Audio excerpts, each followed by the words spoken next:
Howdy everyone, and welcome to this video. This is going to be a video that is going to show you how to use the mod builder. So this is an introduction video on how to use my tool. And this is, I'm here at Leighton Lakes, and I have some mods actually active at the moment. And that's why I'm not walking super slow. And the purpose of this video is just to show people how to use the mod builder and sort of showing the latest version of it. I had an old version of this video before, but it's kind of outdated at this point, so I just want to sort of update that and kind of help people get started using the tool. So without further ado, let's get started. So how do you actually download mod builder? I used to deploy it to Nexus mods, but I don't anymore. Maybe in another video I'll go over why that is, but for now, know that you can download mod builder from GitHub. That link will be down below. You see it on the screen here as well. And then as of right now, there's only one version, but as I release updates, there will be all the versions will be released here. And then you want to download the 7-zip file. So this is modbuilder.7z. 7z is a file extension for 7-zip compression or 7-zip file. The rest of this you probably don't care about unless you actually want to look at the code, but you can obviously look at the code in GitHub as well. So what you do is you click on that, and then it will actually download. And I'll switch over, and then you'll download and you'll get a file called this modbuilder.7z. Now you may have file extensions hidden on your Windows version. Now this is not a basic zip file like you would have, like you normally maybe you're more familiar with. You can extract the files in multiple ways. In Windows, you can actually just right click and actually extract all, or there's even an extract all button up here. So that's what you could click. You could actually have it. There's 7-zip. You can actually download 7-zip for Windows as well. You can use WinRAR, which is another thing to actually extract it. For my purposes, I'm just going to click extract all, and then click extract, and then it's going to extract that. Now when I use the built-in Windows, it does take a little bit longer than some of those other tools, but I'm using Windows 11. If you're using Windows 11, for me it seems to work out of the box, and I don't really have to download any other tools, but I actually have 7-zip also installed, so it's really up to you. You're going to end up, well, in this case, when I extracted it, it actually put it inside of a folder called mod builder, and there's a folder inside that called mod builder. It's really up to you. That's the path that I chose when I download, or when I extracted it rather. So that's where it showed up. If I expand the mod builder folder, which is what I actually release, you'll see a bunch of files in here, and that's what we'll be working from. So from this point forward, this is how you download the file from GitHub, from the releases section, how you can unpackage the file, and these are the files that you have in here, and modbuilder.exe is the file that actually what you'll be using to launch the tool. So how does modding work in Call of the Wild? Well, that's a big question. It's not a simple question that has only one answer. But I do want to go over the most common way modding is done in Call of the Wild, and particularly the way that the mod builder actually uses. So if you may have encountered this before, but just to make sure that we're all on the same page, that if you've modded Call of the Wild, you'll have the path to the game, and you'll have a drop zone folder that goes into your where your game actually launches from. So this is the executable that launches the Call of the Wild game. I've installed my game through Steam, but it's very similar to other locations if you've installed them through other means, via Epic Games or Xbox Game Pass. The mods themselves go into a drop zone folder. When you install Call of the Wild, by default, there is no drop zone folder, but in order to do file-based modding, you have to have a drop zone folder. Inside of this drop zone folder has the modifications. In this video, I'm not going to go over all the details of how this works, because that's more of a technical thing. But what you need to know is these files are what's actually modifying the game. That's step one. Step two is actually making sure that when you launch the game, it uses this drop zone location. So in Steam, you can right click the game and you can just say properties, and you'll get this pop-up. And in this pop-up, you'll see something called launch options. And then in launch options, you'll see that you have this value, this long value here. This also, you need the drop zone folder, but you also need these launch options, because these launch options tell the game to use the drop zone files when it's running. So together, the drop zone folder with the files in it and these launch options are what allows you to use mods in file-based mods in Call of the Wild. So when you download and after you unpackage the mod builder, you're going to end up with a folder that looks a lot like this, where you have all these files. And unfortunately, this is the way that the package manager, the way I build this tool happens to actually generate all of it. And then the way you start the application is by clicking this modbuilder.exe. So there's a lot of files in this folder that once you've unpackaged it and you extract it and you have this folder, it's going to have a lot of files, but the one you actually run is modbuilder.exe. So if I double click that, this will launch the mod builder, and this is what you see. The mod builder is smart enough to work with most locations that you can install the Call of the Wild from. It works right now with Steam, if you use OneDrive, or if you use Xbox PC Pass, or if you use Epic Games. It should, from what I'm aware of, I personally have this installed via Steam and Xbox Game Pass. So I've tested those both, but I believe it works also with OneDrive as well as Epic Games.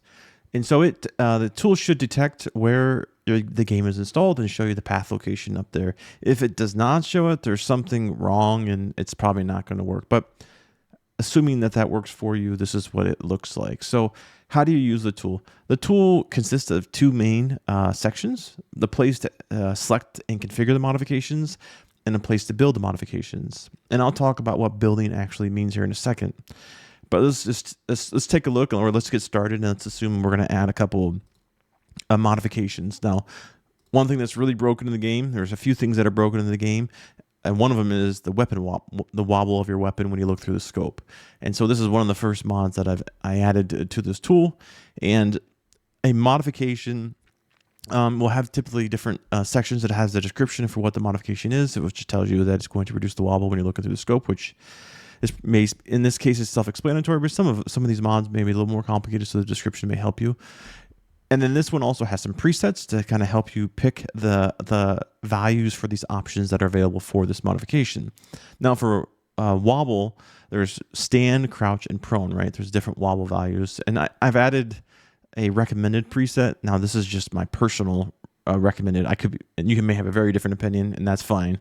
The purpose of creating this tool, in fact, was instead of creating a mod where it has predefined values for the amount of reduction in the wobble, I wanted to give you the ability as the user to be able to say, like, you know what, I don't agree with this other person. I think it's too much. I want it to be just a little bit. And then, you could adjust them the way you want to, and then actually add this modification. And that's the purpose of this tool, in fact, is to have a lot of modifications, or as many as that I'm able to support, and then to give you the ability to actually configure them. Because I didn't want to just create this tool so that you could have the modification. I wanted you to be able to actually configure that modification. So in this situation, let's assume that this is the values that you want. You click add modification, and you says mods added, and you'll see a little one shows up, meaning that we've actually selected and configured one modification here. Now let's do another one, because typically we don't do just one. Something else that always bothered me with this game is that the render distance was so close, or so short, in my opinion. If you play like Way of the Hunter or anything, which is probably the most modern one at the moment, it has a much longer rendering distance for animals. Now, there is a risk here, and I put a warning on this one, that if you increase the render distance, there is a risk that the game may be unstable, and this really is highly dependent on your machine, how much resources, how powerful your computer is. So let's just say I'm picking my recommended then these are the values that I currently play with. And so I would click add modification. And now we have two modifications that we've selected and configured and added. So this is the process. The first step of the process is to find the modifications you want, configure them, add them. Once you've done that, then you can come over here to this tab and you can see the summary of them, and you can say build modifications.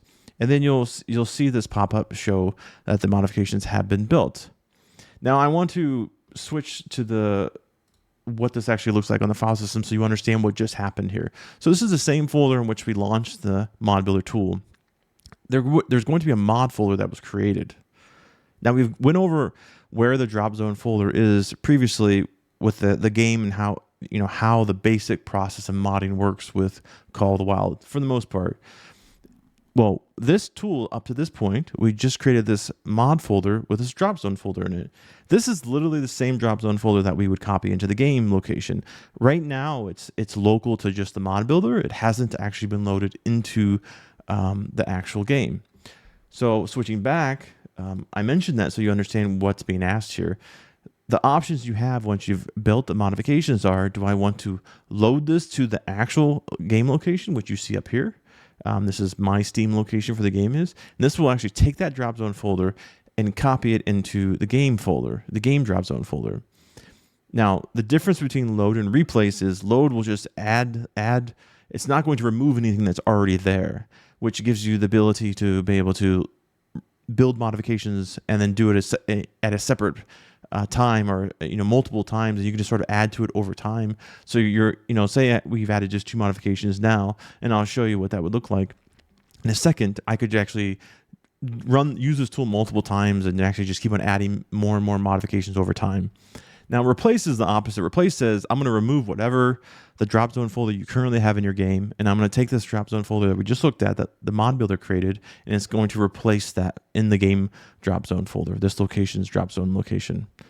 That's what this screen means. I know this can be a little confusing. That's why before we got into the actual tool itself, I explained to you how modifications work in Call of the Wild, mainly so that this would make sense when we get to actually looking at the tool and see how it works, that you would understand that. So in this situation, I'm just going to load it so that I don't replace whatever's already there.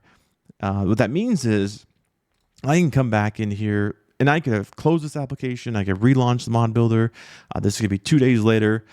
Say I come in here and you say another common modification that most of us will use is like this. Right now, each reserve only allows you to place like 16 tents or 16 tripods. There's these limitations on what they call deployables. So right now, it's you can do 20 times what's allowed currently right now. So it's a lot. So 16 times 20 is basically what you say, I want that, which is typically what I do just because I don't really like the limitation. So I click mod added. I can come over here and I can say build. And I just want to switch over here just to show you a little bit what this looks like. And so we have this mod folder, and there's different files that actually get created in here. So when you modify the deployables, it actually modifies its path location of like settings, HP settings, and these files. Now, you don't need to understand this. I'm only showing you this because it's actually useful to logically understand when we say copy files from one location to another, what it means to say, like, I can just add this to whatever's already there. And why is that important? That's important because if I go over here and I actually say load, and those files just got copied and loaded into the actual game location, then if I come back in here and I change my mind and I do this again, say like, I don't want that many anymore, and I say build again, and I say load, it's just going to replace those previous files. So even though it's not replacing everything that's there, if you do a modification that modifies the same files, it will replace it. So this gives you an idea of sort of how you can manage your modifications over time.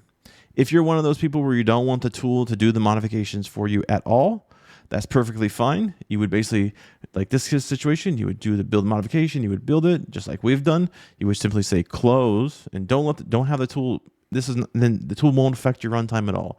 And then you can come over here into your modded location and you can copy what you decide you want to be in your game location. That's entirely up to you. The purpose of this tool is the actual creation of these modifications, the drop zone folders, the files themselves, and then it does have some convenience to load those for you if you want. But you can also come in here and say, you know what, I want to manually copy this, and then I'll actually put that in there myself. Perfectly fine. You can definitely do that as well. So hopefully we're on track, and we'll show you shortly here. I'll actually show you like an end-to-end process of what it typically will look like for you as a user. Next, I just want to show one more feature while we're in here, and that is there's a save and load functionality. And so if we load, there's a few of them that are in here by default. To be quite honest with you, some of these are here just so when I need to test when a new version of Call of the Wild comes out, I need to test the modifications. I have them. I do have my own personal file here that I use, and so that we have a few different options here to load, but typically you're just going to click it and you're going to say load, and see these are the typical modifications that I use personally. And so you can actually do that. It makes it really easy to actually so whenever if I release a new version of this tool, or if you're constantly adding the same modifications, or if you want to share them with friends, this is how you do it. And so let's assume that this was actually something that I manually went in here and I created and I added all these modifications, and it's something that I want to, like I said, use at a later time, share it with somebody else or anything else. I can click save, give it a name. In this case, I'm just going to give it a name so you can actually see what it looks like. So if I say test and I say okay, and say modification saved. Now, if I come over here to the file system where we actually are running this, there's a folder called saves. And inside of that saves is each one of these things that we saved. So this is the thing that I just saved. This is just a normal, it's called a JSON file. That's a file form. That's the file format for this file. But it's just plain text. You can open this in Notepad or anything else and take a look at it. You can share it with your friends, or if I release a new version of Mod Builder and you want to use this, you simply copy these files. Like say this was your personal one or your name or whatever you call it. You could simply copy this and then paste it into the saves folder for the new Mod Builder, and then you'd be able to reuse it. So that was the last thing I wanted to show in terms of basic usage of the tool. Next, I'll show you like an end-to-end full process of what it takes from a typical, you get this tool, you have the game, you started this tool and you want to use it, just to really summarize everything that I've just gone over. So this is the first experience that most people have with Call of the Wild, is how slow it is to walk. Oh my goodness. I'm never going to get anywhere. Or you can get used to running everywhere and scaring everything, but it's a really painful to play this game. And if you play any modern game like Way of the Hunter, the walking speed is way faster than this. And if you play Call of the Wild, the Angler, your walking is like running in that game. But in this game, you literally crawl when you're walking, even when you're not crawling. And the ATV is another thing that's super slow when you're going up a hill and you're like, really, this is as fast as I can go? I want to go a lot faster. I know in real life when I drive my four-wheeler, I go faster than this. So why can't I in the game? So, you know what? Let's go fix this stuff.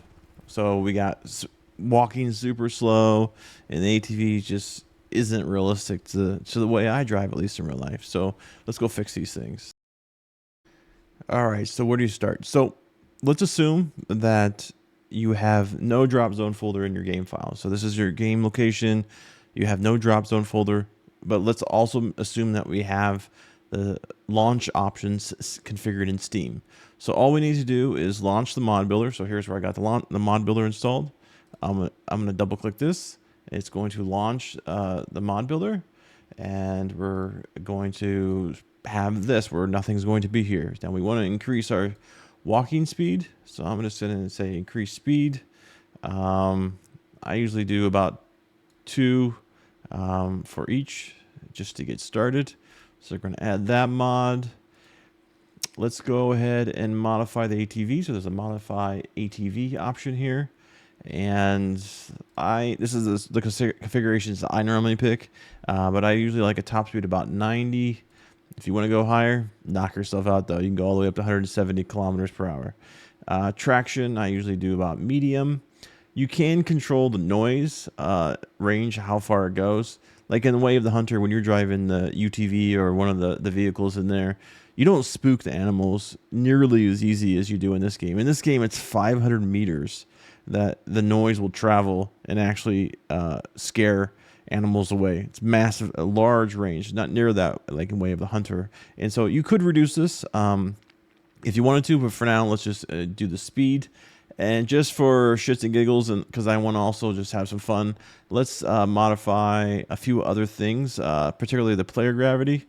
So let's give us about above tree size there. And so now we got 3 modifications. I'm going to say build modifications. I'm going to say load. And it's going to say mods loaded. We'll come over here. We'll see that there was a drop zone folder that was actually created in our game folder. So now since we have the Steam options configured or the launch options configured in Steam, we should be able to launch the game and actually enjoy this. One thing I should have noted earlier on is I don't have the game running while you're doing this. It shouldn't affect anything, but you're not going to see the changes unless you relaunch the application or the game. I'm sorry. Then you'll see the changes. So let's go ahead and start the game back up and let's see our changes. So we've made the changes and now we're going to see how it works. So when I walk, oh wow, look at that. I actually move at a nice pace. I am not crawling anymore. Thank goodness.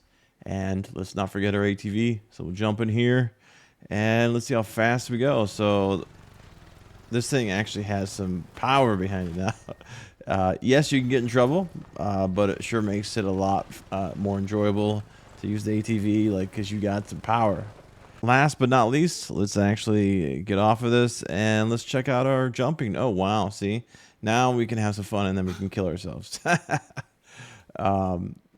But that's what this really, the mod builder is all about. It's about fixing some issues that I think and a lot of other people think is sort of broken about the game. Let's call them quality of life improvements that the mod builder can sort of give you.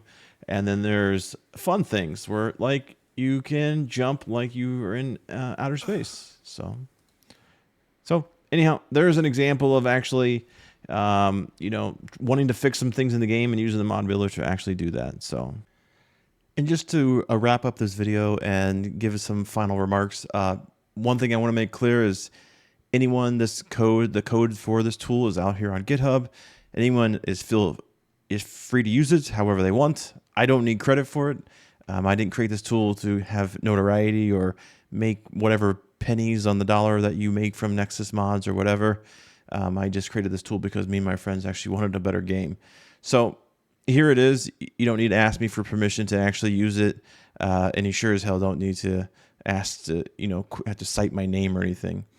There are a few people that I do want to thank though, obviously, or maybe people don't know this, but if you've been doing modding for a while, there is a Deca tool that was created that really has enabled a lot of different types of mods, not just for Call of the Wild, but for other games that uses the Apex gaming engine. So Deca, definitely out here. A lot of, when I first got it started, this is how it worked. Also, Pure Winter, anyone that's been on Nexus mods or around Call of the Wild mods should be familiar with this person. They have created some fur variations for the dogs in the game, so that's actually included. So this was not created by me. These files were actually created by Pure Winter, and so I've included those. Everything else is my code. Anyone else that thinks differently, I'm more than welcome to produce me your code where you've done the same thing that I've done, because it sure as hell has taken me a lot of time to create what's here, and I sure as hell didn't use somebody else's code to do it. Other than Deca is a real foundational part of this. I've actually rewritten some of Deca in a way that's more optimized for what I'm doing, particularly in my other tool for the animal population changer.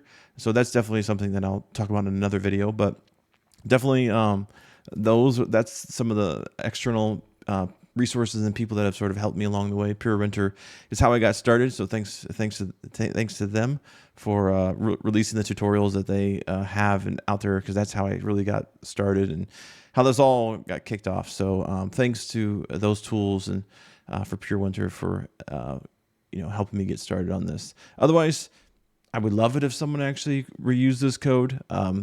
It's a quite a lot of effort and time to maintain all of these plugins. And obviously I keep on adding more and more mods to this mod builder, and that just means more support, but that's okay. I understand that it actually makes the game better. So I respect the community and, wanting to actually have a better game. So here's the mod builder. Enjoy.